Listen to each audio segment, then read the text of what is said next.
Assalamualaikum warahmatullahi wabarakatuh.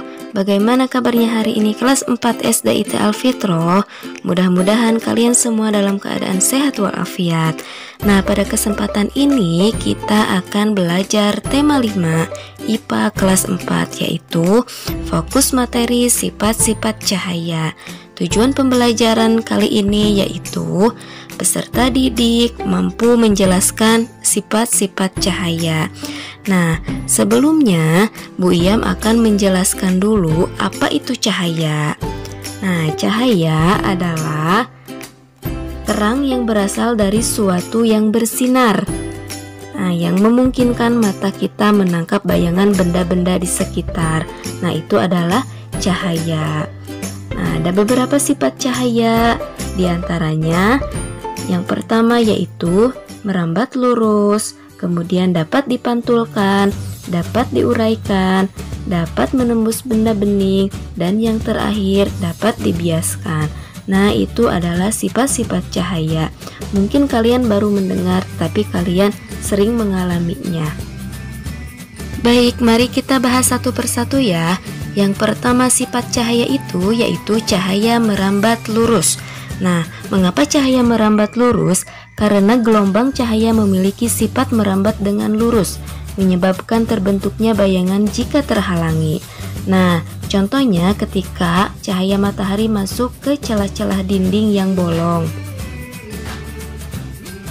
Sifat cahaya yang kedua yaitu cahaya menembus benda bening. Nah, apa itu benda bening? Benda bening adalah benda yang dapat ditembus oleh cahaya. Contohnya ketika kita menyalakan senter ke benda-benda bening. Benda bening itu contohnya kaca, plastik bening, air jernih, dan masih banyak lagi. Dan cahaya itu tidak dapat menembus ke benda-benda yang gelap. Sifat cahaya yang ketiga yaitu cahaya dapat dipantulkan. Nah, apa yang terjadi jika sinar senter diarahkan ke cermin, kemudian cermin diarahkan ke dinding? Maka sinar senter akan memantul ke dinding. Nah, cahaya mempunyai sifat dapat dipantulkan, yang berarti arah cahaya dapat berubah-ubah. Hanya benda yang memiliki permukaan mengkilap yang dapat memantulkan cahaya. Contohnya seperti benda-benda logam, kemudian air di kolam, dan cermin. Sifat cahaya yang keempat yaitu cahaya dapat dibiaskan. Nah, pernahkah kalian melihat ketika kalian memasukkan pensil ke dalam air di dalam gelas, maka pensil tersebut terlihat patah, padahal tidak.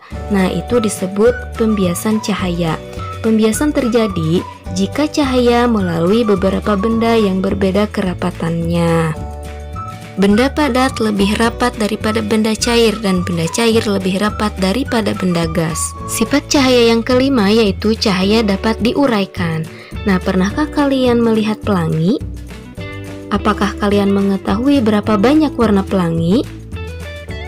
Nah, pelangi berasal dari cahaya putih matahari yang mengalami penguraian oleh titik-titik air hujan menjadi 7 warna. Apa saja 7 warna itu? Yaitu merah, jingga, kuning, hijau, biru, nila, dan ternyata banyak sekali manfaat cahaya. Di antaranya dimanfaatkan dalam bidang medis. Contohnya, sinar UV dapat mengaktifkan vitamin D yang ada dalam tubuh manusia. Nah, yang kedua digunakan untuk mengukur jarak benda antariksa. Satuan tersebut dinamakan tahun cahaya. Yang ketiga digunakan pada industri makanan. Nah, misalnya sinar gamma yang dapat membunuh bakteri sehingga makanan menjadi aman untuk dikonsumsi. Selanjutnya digunakan untuk berfotosintesis yang dimanfaatkan oleh tumbuhan. Nah, yang selanjutnya mengeringkan jemuran. Nah, selain itu banyak lagi manfaat cahaya. Nah, mungkin itu saja yang dapat disampaikan oleh Bu Iyam. Terima kasih atas perhatiannya. Mohon maaf apabila banyak kesalahan. Wassalamualaikum warahmatullahi wabarakatuh.